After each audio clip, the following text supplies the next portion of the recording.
Quoi l'équipe? Salut à tous, et j'espère que vous allez bien. Petit café au lait, hein, c'est le petit rituel, toi-même tu sais. J'espère que vous avez passé une bonne journée. Pour ma part, les amis, je suis impatient et je suis pressé. Mais je pense que tout supporter parisien est dans le même état que moi. Impatient et pressé d'être à demain soir à partir de 21h sur RMC Sport 1, mais aussi sur la chaîne Téléfoot en direct du Parc des Princes, Paris Saint-Germain, Başakşehir. Match comptant pour la 6e et dernière journée des phases de poule de cette Ligue des Champions, cette compétition si prestigieuse, si importante à nos yeux. Cette compétition où nous sommes à l'heure actuelle finalistes de la précédente édition. Mais cette compétition qu'on avait pourtant si mal commencé avec une défaite au Parc des Princes contre Manchester United. Un mauvais souvenir. Bref, durant cette compétition, durant ces 5 matchs de phase de poule, ce n'est que les phases de poule. Je n'imagine même pas la suite de la compétition, frère. Ça va être encore plus de stress. Bref. Mais durant ces 5 matchs de phase de poule, demain soir sera le 6e et dernier match, mais on est passé par tous les états possibles. Stressé, malheureux, triste, heureux, joyeux. Certains sont même passés par la phase du désespoir. Ça, les gars, j'adhère pas. Un supporter ne doit jamais désespérer, peu importe la situation de son club. Bref, les amis. Durant ces matchs retour, contre le RB Leipzig, les amis, on avait perdu au match aller. Ce match retour, c'était le match du maintien.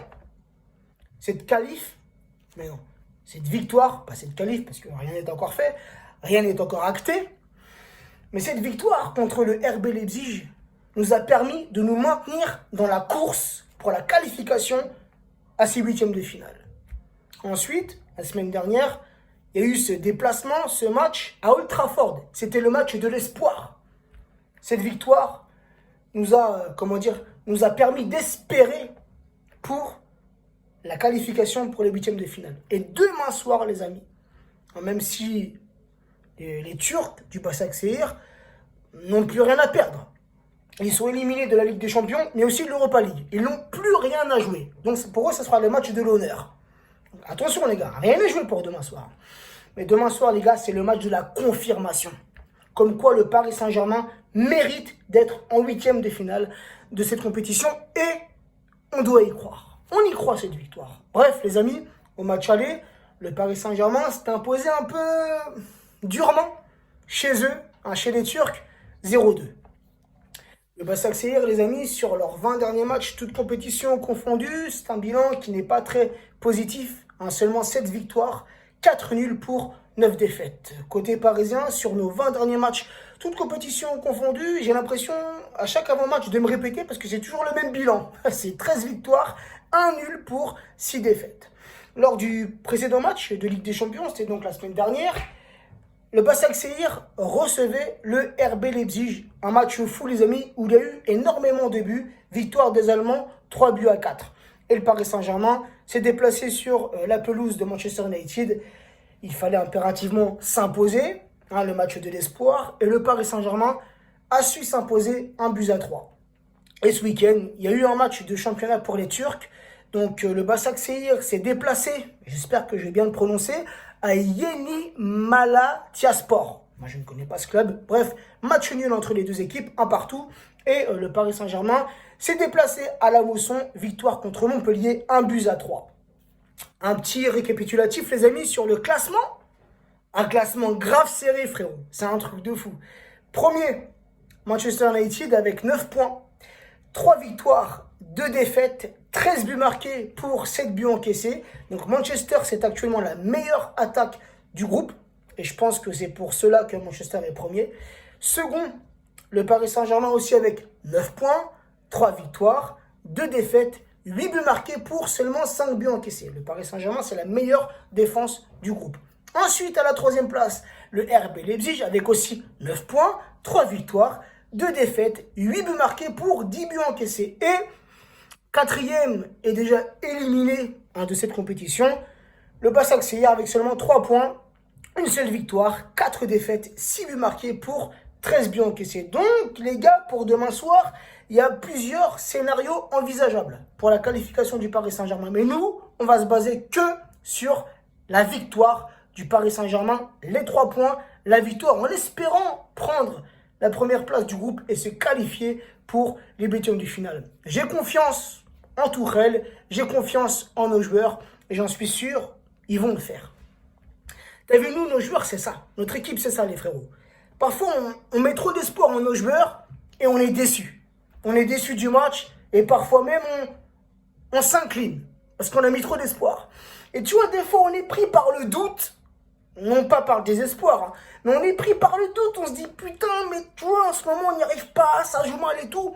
Et c'est à ce moment-là que nos joueurs, ils sortent des gros matchs de malade. Et demain soir, ça peut être ce scénario. Hein, tu vois, ça peut être le scénario où on met trop d'espoir et on se fait piéger. Ou ça peut être le scénario où on a un petit doute et nos joueurs, ils vont le faire. Bah, je préfère miser sur le deuxième choix. Avoir un petit doute, tu vois, une petite précaution, puis nos joueurs, ils font le taf. Ils se donnent à 100% et on se qualifie pour les huitièmes. Comme ça, c'est réglé. Bref, les blessés côté parisien, les amis. Bernat est blessé, Icardi est blessé, Sarabia est blessé. La bonne nouvelle, si on peut dire ça comme ça, c'est que Draxler a fait son retour dans le groupe parisien. Mais bon, Draxler, depuis le début de saison, c'est un peu fantomatique. Bref, la petite compo, les amis, que moi je verrai pour demain, c'est quoi? Je verrai bien un 4-3-3. Mais tu vois, un 4-3-3 avec une pointe haute. Donc Navas dans les cages parisiennes, Florenzi, latéral droit. Je mettrai Kurzawa, latéral gauche. La charnière que je mettrai, tu t'en doutes bien, Kipembe associé à Marquinhos. Les deux milieux récupérateurs que je mettrai, c'est Paredes associé à Verratti. Je mettrai Neymar en pointe haute. Neymar en numéro 10.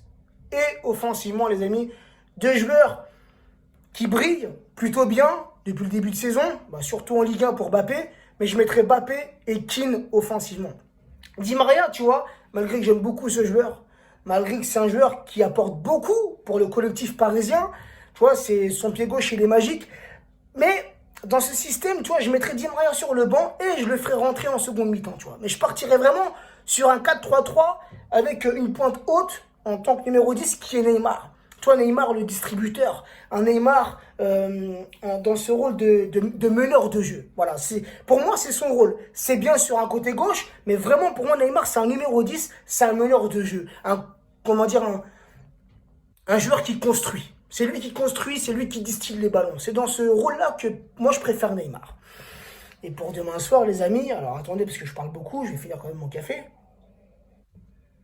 Mais pour demain, les amis, faut impérativement une victoire.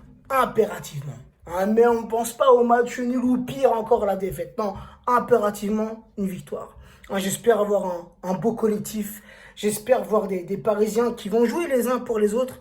J'espère voir de la créativité sur le terrain. J'espère voir des joueurs solides, des joueurs qui vont au pressing, des joueurs qui mettent du rythme dans leur jeu. Voilà, j'espère vraiment voir ça demain soir.